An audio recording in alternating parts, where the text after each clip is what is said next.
ಎಲ್ರಿಗೂ ನಮಸ್ಕಾರ. ನಾನು ಮಾನಸ. ನಾನಿವತ್ತು ನಿಮಗೊಂದು ಒಳ್ಳೆ ಟಿಪ್ಸ್ನ ತಿಳಿಸ್ಕೊಡ್ತಾ ಇದ್ದೀನಿ. ನಿಮ್ಮ ಟೈಮ್ನ ಸೇವ್ ಮಾಡೋದಕ್ಕೆ ಅಂತಲೇ ಹೇಳ್ಬೋದು. ಈ ಟಿಪ್ಸ್ನ ಫಾಲೋ ಮಾಡಿದ್ರೆ ಖಂಡಿತವಾಗ್ಲೂ ನಿಮಗೆ ಉಪಯೋಗ ಆಗುತ್ತೆ. ನೋಡಿ, ಸಾಮಾನ್ಯವಾಗಿ ಎಲ್ಲರ ಮನೆಯಲ್ಲೂ ಪಾತ್ರೆ ತೊಳೆಯೋದು ಸರ್ವೇ ಸಾಮಾನ್ಯ. ಬಟ್ ಇಲ್ಲಿ ಏನಾಗುತ್ತೆ ಅಂದರೆ, ನಮಗೆ ಪಾತ್ರೆ ತೊಳೆಯೋದಕ್ಕೆ ಕೆಲವು ಸಲ ರಿಸ್ಕ್ ಅಂತ ಅನಿಸುತ್ತೆ. ಏಕೆಂದರೆ ಜಾಸ್ತಿ ಕೆಲಸಗಳಿದ್ರೆ ತುಂಬಾ ಕಷ್ಟ ಆಗುತ್ತೆ.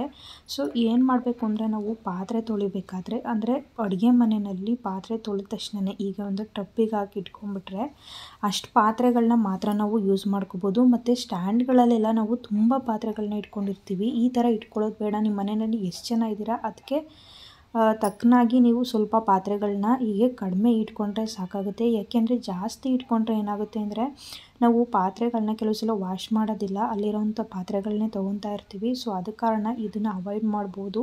ಮತ್ತು ಇದ್ರ ಜೊತೆಗೆ ನೀವೇನಾದ್ರೂ ಪಾತ್ರೆಗಳನ್ನ ಈ ಥರ ತೊಳೆದು ಒಂದು ಟ್ರಬ್ಬಿಗೆ ಹಾಕಿ ಇಟ್ಕೊಂಡ್ಬಿಟ್ರೆ ಅದನ್ನೇ ಯೂಸ್ ಮಾಡ್ಬೋದು. ಮತ್ತು ಈ ಥರ ಯಾವುದಾದ್ರೂ ಒಂದು ಬಟ್ಟೆಯ ಸಹಾಯದಿಂದ ಅದನ್ನು ಕ್ಲೋಸ್ ಮಾಡಿ ಇಟ್ಕೊಂಡ್ರೆ ಪದೇ ಪದೇ ತೊಳೆಯೋದು ಕೂಡ ಬೇಕಾಗಿಲ್ಲ.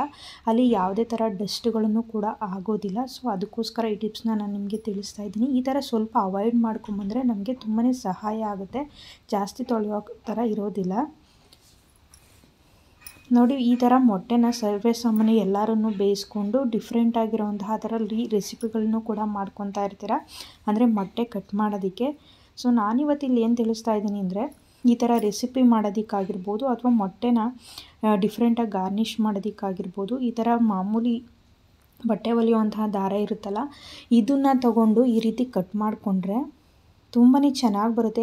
ಈಗೇನಾದ್ರೂ ನಾವು ಚಾಕುನಲ್ಲಿ ಏನಾದ್ರೂ ಕಟ್ ಮಾಡೋದಕ್ಕೆ ಅಂತ ಹೋದರೆ ಅದೊಂಥರ ಒಡೆದೋಗೋ ಥರ ಆಗೋದು, ಮತ್ತು ಎಲ್ಲೋ ಪಾರ್ಟೆಲ್ಲ ಹೊರಗಡೆ ಬರುತ್ತೆ. ಈ ಥರ ಆಗುತ್ತೆ.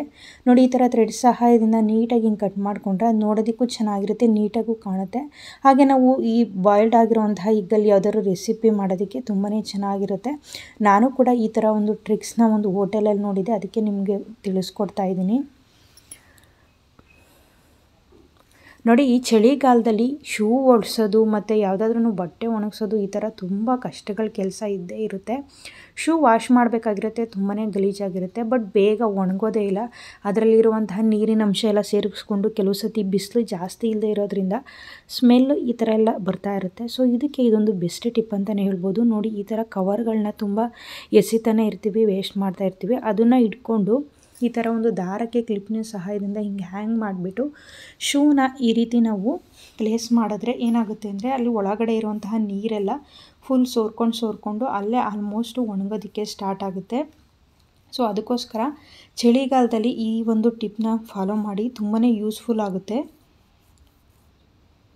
ಇವಾಗ ನೋಡಿ, ಫ್ರಿಡ್ಜಲ್ಲಿ ಎಲ್ಲ ಐಟಮ್ಸ್ಗಳನ್ನೂ ಕೆಲವೊಂದು ಇಡ್ತಾ ಇರ್ತೀವಿ. ಅವಾಗ ಏನಾಗುತ್ತೆ, ಈ ಹಾಲು ಮೊಸರು ಅಥವಾ ಯಾವುದಾದ್ರೂ ಲಿಕ್ವಿಡ್ ಐಟಮ್ಸ್ ಇಟ್ಟರೆ ಏನಾಗುತ್ತೆ ಅಂದರೆ, ಈ ಥರ ಇಟ್ಟಾಗ ನೋಡಿ ಈ ಥರ ಗಲೀಜು ಥರ ಆಗಿರುತ್ತೆ.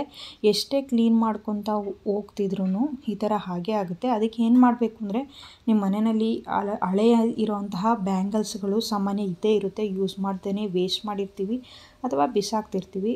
ಆ ಥರ ಬ್ಯಾಂಗಲ್ಸ್ನ ನಾವಿಲ್ಲಿ ಇಟ್ಕೊಂಡ್ರೆ ಅದಕ್ಕೆ ಈ ಥರ ಚಿಕ್ಕದಾಗಿರುವಂತಹ ಬೌಲ್ಗಳಾಗಿರ್ಬೋದು, ಈ ಥರ ಹಾಲುಗಳನ್ನ ಏನಾದರೂ ಪ್ಲೇಸ್ ಮಾಡೋದಕ್ಕೆ ತುಂಬಾ ಕರ್ಡಾಗಿರ್ಬೋದು, ಈ ಥರ ಇಟ್ಕೊಂಡ್ರೆ ಕೆಳಗಡೆ ಅದು ಸೋರೋದು ಇಲ್ಲ, ನೀಟಾಗಿ ತುಂಬಾ ಚೆನ್ನಾಗಿರುತ್ತೆ. ಅಲ್ಲೆಲ್ಲ ಕೂಡ ಆಗೋದಿಲ್ಲ, ಕ್ಲೀನಾಗಿ ಕಾಣಿಸುತ್ತೆ. ನೋಡಿ, ಮತ್ತೊಂದು ಟಿಪ್ಸ್ನ ತಿಳಿಸ್ತಾ ಇದ್ದೀನಿ. ಇವಾಗ ಕುಂಕುಮನ ನಾವು ಇಟ್ಕೊತಿರ್ತೀವಿ. ಕೆಲವೊಮ್ಮೆ ಏನಾಗುತ್ತೆ ಅಂದರೆ, ಅದು ತುಂಬ ಹೊತ್ತು ಇರೋದೇ ಇಲ್ಲ. ಬೆಳಿಗ್ಗೆ ಇಟ್ಕೊಂಡ್ರೆ ಸಂಜೆವರೆಗೂ ಹಾಗೆ ಇರಬೇಕಂದ್ರೆ ನೀವು ಈ ಟಿಪ್ಸ್ನ ಫಾಲೋ ಮಾಡಲೇಬೇಕಾಗುತ್ತೆ. ಈ ಥರ ಕೋಕೋನಟ್ ಆಯಿಲ್ನ ತೊಗೊಂಡು ನಾವು ಹಣೆಗೆ ಇಟ್ಕೊಂಡು ಅದ್ರ ಮೇಲೆ ಕುಂಕುಮ ಹಚ್ಕೋಬೋದು. ಕೋಕೋನಟ್ ಆಯಿಲ್ನ ಜಾಸ್ತಿ ತೊಗೊಳೋದು ಬೇಕಾಗಿಲ್ಲ, ಒಂದು ಡ್ರಾಪು ಕೂಡ ಬೇಕಾಗಿಲ್ಲ. ಅದಕ್ಕಿಂತ ಕಡಿಮೆನೇ ನಾನು ತೋರಿಸ್ಕೊಟ್ಟ ರೀತಿ ಈ ರೀತಿ ಮಾಡಿ ಸ್ವಲ್ಪ ತೊಗೊಂಡು ಈ ರೀತಿ ಹಣೆಗೆ ಇಟ್ಕೊಂಡು ಅದ್ರ ಮೇಲೆ ಕುಂಕುಮ ಇಟ್ಕೊಂಡ್ರೆ ಬೆಳಗಿಂದ ಸಂಜೆವರೆಗೂ ಅದು ಹೋಗೋದೇ ಇಲ್ಲ. ನೋಡಿ, ನಾನು ಬೀಳ್ಸೋದಕ್ಕೆ ಹೋದ್ರೂ ಅದು ಹೋಗೋದಿಲ್ಲ, ಅಷ್ಟು ಚೆನ್ನಾಗಿ ಸ್ಟಿಕ್ ಆಗಿರುತ್ತೆ. ಹಾಗೆ ಹಣೆಗೆ ಇಟ್ಕೊಳ್ಳೋದ್ರ ಜೊತೆಗೆ ದೇವ್ರ ಮನೆಯಲ್ಲೂ ಅಷ್ಟೇ ನಾವು ಫೋಟೋಕ್ಕೆ ಇಡಬೇಕಾದ್ರೆ ಈ ಟಿಪ್ಸ್ನ ಕೂಡ ಫಾಲೋ ಮಾಡಿದ್ರೆ ತುಂಬ ಬೇಗನೆ ಆಗೋಗುತ್ತೆ. ಎಲ್ಲರೂ ಡಿಫ್ರೆಂಟಾಗಿ ಗಂಧ, ಅರಿಶಿನ ಈ ಥರ ಎಲ್ಲ ಯೂಸ್ ಮಾಡ್ತೀರಾ. ಈ ರೀತಿಯೂ ಟ್ರೈ ಮಾಡಿ. ವಿಡಿಯೋ ಇಷ್ಟ ಆದರೆ ಲೈಕ್ ಮಾಡಿ, ಶೇರ್ ಮಾಡಿ.